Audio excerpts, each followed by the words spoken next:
দিয়ে কুয়া থেকে কূপ থেকে পানি উঠাইতেছেন। এমন সময় কুয়ার পানি এত নিচে ছিল, বালতি দিয়ে দিয়ে পানি উঠাইতেছেন। একটা করে বালতি পানি নেন আর গাছের গোড়ায় গোড়ায় ঢেলে দিয়ে আসেন। এইভাবে 9 বালতি পানি উঠাইছেন। হাতগুলো খোসা পড়ে গেছেন, নবীজির মাথা থেকে নিয়ে পা পর্যন্ত ঘাম পড়তেছেন। নবীজি কোনোভাবেই নিজে পারতেছেন না, কষ্ট করে করে বালতি দিয়ে পানি উঠাইতেছেন। যখন 10ম বালতি পানি উঠাইবে, 10 নম্বর বালতি, এমন সময় বালতির রশিটা হাত থেকে ছিঁড়া গেছে। এমন সময় ইহুদির কাছে নবী মুহাম্মদুর রাসূলুল্লাহ সাল্লাল্লাহু আলাইহি ওয়াসাল্লাম গিয়ে বলতেছেন, ভাই ইহুদি, আমি 9 নম্বর বালতি পর্যন্ত উঠাইছি, গাছের গোড়ায় দিছি, পানি ঢেলে ঢেলে দিছি, দেখেন কেমন হয়েছে। 10 নম্বর বালতি যখন উঠাইতেছিলাম তখন আমার হাত থেকে বালতির রশিটা ছিঁড়ে গেছে, বালতিটা কূপের মধ্যে পড়ে গেছে।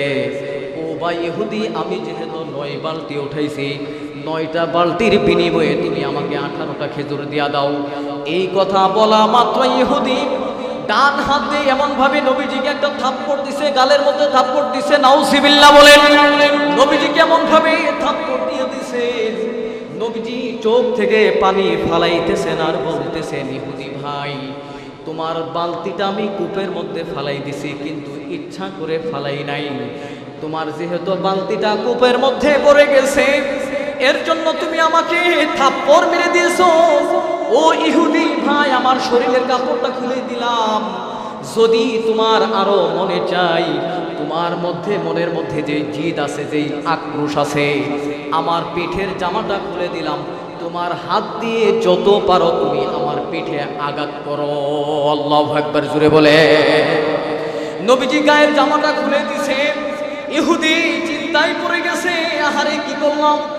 নবীজিকে 18টা খেজুর দিয়া দিয়েছেন। হুসাইন রাদিয়াল্লাহু আনহুকে কোলে উঠাইয়া খেজুরগুলো ভাঙতেছেন আর মুখে দিতেছেন। এমন সময় নবী রাদিয়াল্লাহু আনহু, তিনি নবী মুহাম্মদুর রাসূলুল্লাহ সাল্লাল্লাহু আলাইহি ওয়াসাল্লামের নাতি, সাইয়্যিদা শাবাবি আহলিল জান্নাহ, অর্থাৎ হাসান হুসাইন রাদিয়াল্লাহু আনহু জান্নাতের সর্দার, সুবহানাল্লাহ বলেন। এমনকি উনি এমন ব্যক্তির সন্তান যিনি মহিলাদের সর্দারে থাকে, ফাতেমাতুজ জাহরা রাদিয়াল্লাহু আনহার সন্তান, সুবহানাল্লাহ বলেন। এমন ভাগ্য কয়জন আছে বলেন? শুধু তাই না, 4 জন খলিফা ছিল, এর মধ্যে একজন খলিফার নাম হচ্ছে আলী রাদিয়াল্লাহু তাআলা আনহুর সন্তান। তো নবীজি হুসাইন রাদিয়াল্লাহু আনহুকে, নাতিদেরকে কিভাবে মহব্বত, কতটা মহব্বত করতেন। 1 দিন 2 দিন 3 দিন পার হয়ে গেছে, হুসাইন নবীজির কাছে যায় না। কয়দিন পার হয়ে গেছে? 3 দিন 4 দিন পার হয়ে গেছে। হুসাইন রাদিয়াল্লাহু আনহু নবীজির কাছে যায় না। নবীজি পেরেশান, চিন্তা, নাতিদেরকে না দেখলে তো ভালো লাগে না, নাতিদের সাথে একটু খেলাধুলা করবে, নাতি যায় না। 3-4 দিন পরে নবী মুহাম্মদুর রাসূলুল্লাহ সাল্লাল্লাহু আলাইহি ওয়াসাল্লাম নিজ নাতিকে দেখার জন্য নবী মুহাম্মদুর রাসূলুল্লাহ সাল্লাল্লাহু আলাইহি ওয়াসাল্লাম অসুস্থতা শরীর নিয়ে হাঁটি পা করে হুসাইন রাদিয়াল্লাহু আনহুর বাড়ির কিনারায় আসছে। সুবহানাল্লাহ জোরে বলেন। নাতির নাম ধরে ধরে ডাকতেছেন, ইয়া হুসাইন তালহিনা ইফতাহিল বাব, হুসাইন দরজা খোলো। হুসাইন তো ছোট বাচ্চা, কথা বলতে পারে না। আবার বলতেছে, ইয়া ফাতিমা ইফতাহিল বাব, ফাতিমা দরজা খোলো, আমি তোমার বাবা মুহাম্মদুর রাসূলুল্লাহ। সুবহানাল্লাহ জোরে বলেন। ফাতিমা রাদিয়াল্লাহু আনহু ঘর থেকে কান্না করতেছেন, কান্না করে বলতেছেন, বাবা, আমার সন্তানেরা হাসান হুসেন আজকে 3 দিন 4 দিন হয়ে গেল আপনার বাড়িতে যাই না, আমি যাইতে দেই না, তার বাবাও যাইতে দেই না। গো নবী, আমার সন্তানেরা আপনার কাছে যাইতে চায়, আপনার চেহারাটা দেখার জন্য পাগল হয়ে যায়। আমার হাসান হুসাইন বারবার শুধু বলে, মা, আমার নানার কাছে যেতে দাও। আল্লাহু আকবার জোরে বলেন। মা বলতেছেন, আলী রাদিয়াল্লাহু আনহু বলতেছেন, না রে সন্তান, যেতে দেওয়া যাবে না। তোরা তো ক্ষুধার কারণে আজকে 1 সপ্তাহ হয়ে গেল খাবার জুটে না, একটা খেজুর পর্যন্তই তোদের পেটের মধ্যে দিতে পারি নাই, তোদের মুখে দিতে পারি নাই। অতএব তোরা তোর নানার কাছে যাইয়া তোমার নানাকে তোমরা কষ্ট দিবা, কারণ তোমার নানার কাছেই তো খাবার নাই। সন্তানগুলো বলতেছেন, মা কথা দিচ্ছি, ছোট ছোট মাসুম বাচ্চা, মা কথা দিচ্ছি নানার কাছে গিয়ে খাবার চাইবো না, নানার কাছে গিয়ে আমরা খেজুর চাইবো না, রুটি চাইবো না, খাবার চাইবো না। মা শুধু নানাজির চেহারাটা দেখার জন্য একটাবার শুধু দিয়ে দাও। আল্লাহু আকবার জোরে বলে। এত মহব্বত করতে, এত ভালোবাসতেন নবী মুহাম্মদ রাসূলুল্লাহ সাল্লাল্লাহু আলাইহি ওয়াসাল্লাম। এই কথা শোনার পরে নবীর চোখ দিয়ে বে বে বে বে পানি পড়তেছেন, নবীজি কাঁদতেছেন। ইফতাহিল বাব, মা দরজাটা খোলো।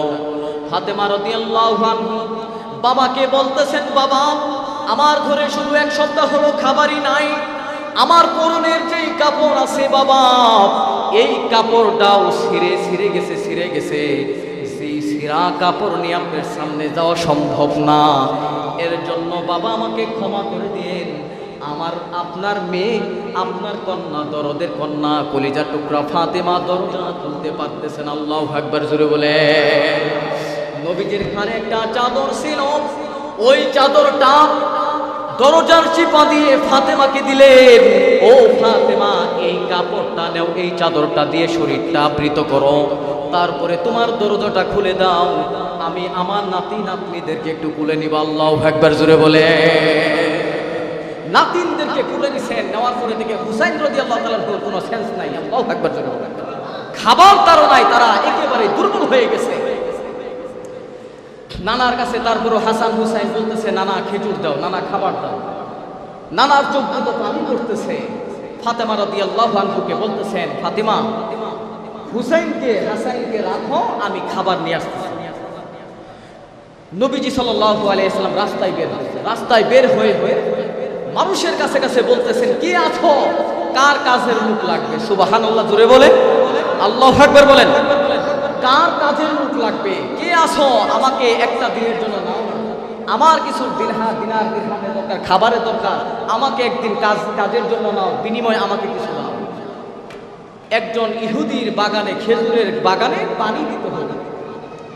ইহুদি ডাকছে, ডাকার পরে বলছে যে এক বালতি পানি দেবা, বিনিময়ে তোমাকে 2টা খেজুর দেবো। নবীজি বলছে, আমি তোমাকে 10 বালতি দিব, গাছের গুড়াই 10 বালতি দেবো, আমাকে 20টা খেজুর দিবা? ইহুদি রাজি হয়ে গেছে, ঠিক আছে দিব, আসা। নবী মুহাম্মদ রাসূলুল্লাহ সাল্লাল্লাহু আলাইহি ওয়াসাল্লাম বালতি দিয়ে কূপ থেকে পানি উঠাইতেছেন। এমন সময় কুয়ার পানি এত নিচে ছিল, বালতি দিয়ে পানি উঠাইতেছেন। একটা করে বালতি পানি নেন আর গাছের গোড়ায় ঢেলে দিয়ে আসেন। এইভাবে 9 বালতি পানি উঠাইছেন, হাতগুলো খোসা পড়ে গেছেন। নবীজির মাথা থেকে নিয়ে পা পর্যন্ত ঘাম পড়তেছেন। নবীজি কোনোভাবেই নিজে পারতেছেন না, কষ্ট করে বালতি দিয়ে পানি উঠাইতেছেন। যখন 10ম বালতি পানি উঠাইবে, 10 নাম্বার বালতি, এমন সময় বালতির রশিটা হাত থেকে ছিঁড়া গেছে। এমন সময় ইহুদির কাছে নবী মুহাম্মদুর রাসূলুল্লাহ সাল্লাল্লাহু আলাইহি ওয়াসাল্লাম গিয়ে বলতেছেন, ভাই ইহুদি, আমি 9 নাম্বার বালতি পর্যন্ত উঠাইছি, গাছের গোড়ায় দিছি, পানি ঢেলে দিছি, দেখেন কেমন হয়েছে। 10 নাম্বার বালতি যখন উঠাইতেছিলাম, তখন আমার হাত থেকে বালতির রশিটা ছিঁড়ে গেছে, বালতিটা কূপের মধ্যে পড়ে গেছে। ও ভাই ইহুদি, আমি যেহেতু 9 বালতি উঠাইছি, 9টা বালতির বিনিময়ে তুমি আমাকে 18টা খেজুর দিয়া দাও। এই কথা বলা মাত্র ইহুদি ডান হাত দিয়ে এমন ভাবে নবীজিকে একটা থাপ্পড় দিছে, গালের মধ্যে থাপ্পড় দিছে, নাউযুবিল্লাহ বলেন। নবীজিকে এমন ভাবে থাপ্পড় দিয়ে দিছে, নবীজি চোখ থেকে পানি ফালাইতেছেন আর বলতেছেন, ইহুদি ভাই, তোমার বালতিটা আমি কূপের মধ্যে ফালাই দিছি, কিন্তু ইচ্ছা করে ফালাই নাই। তোমার যেহেতু বালতিটা কূপের মধ্যে পড়ে গেছে, এর জন্য তুমি আমাকে থাপ্পড় মেরে দিয়েছো। ও ইহুদি ভাই, আমার শরীরের কাপড়টা খুলে দিলাম, যদি তোমার আরো মনে চাই, তোমার মনের মধ্যে যে জিদ আছে, যে আক্রোশ আছে, আমার পিঠের জামাটা খুলে দিলাম, তোমার হাত দিয়ে যত পারো তুমি আমার পিঠে আঘাত করো। আল্লাহু আকবার, জোরে বলে। নবীজি গায়ের জামাটা খুলে দিছে। ইহুদি চিন্তায় পড়ে গেছে, আহারে কি করলাম। নবীজিকে 18টা খেজুর দিয়া দিয়েছেন। হুসাইন রাদিয়াল্লাহু আনহুকে কোলে উঠাইয়া খেজুরগুলো ভাঙতেছেন আর মুখে দিতেছেন। এমন সময় নবী মুহাম্মদুর রাসূলুল্লাহ সাল্লাল্লাহু আলাইহি ওয়াসাল্লামকে দেখার জন্য ফাতেমা রাদিয়াল্লাহু আনহু নবীজির কাছে আসছে। আসার পরে দেখে নবীজির মাথা থেকে ঘাম ছুটতেছেন, ঘাম পড়তেছেন। গালের মধ্যে তাকাইয়ে দেখছেন, গালের মধ্যে আঙ্গুলের 5টা ছাপ উঠে আছে। নাউজুবিল্লাহ, জুড়ে বলেন। আঙ্গুলের ছাপ উঠে আছে।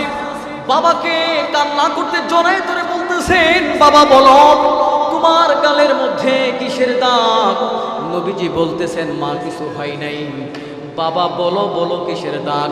নবীজি ঘটনাটা খুলে বলতেন। ফাতেমা কান্না করতেছেন, বাবা কি দরকার আছে?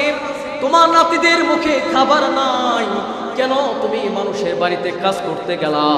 তোমার নাতিরা যে খাবার পায় না এটা তো আমার রব দেখতেছে।